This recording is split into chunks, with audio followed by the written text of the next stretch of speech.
दोस्तों ये है क्यूब इन क्यूब पैटर्न। यहाँ पर ऐसे और फ्लिप करते तो सेम वही पैटर्न पीछे की तरफ से। आज हम ये पैटर्न ट्राई करने वाले 4x4 के ऊपर मैं आपका गोशो कर दूंगा।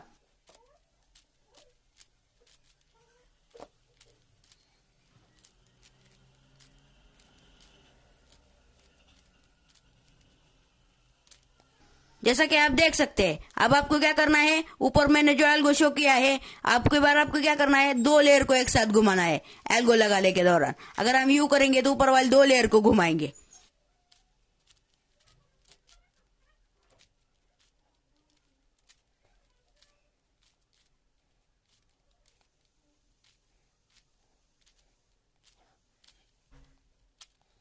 जैसा कि आप देख सकते हैं बन चुका है पैटर्न क्यूब और फ्लिप करते हैं तो क्यूब।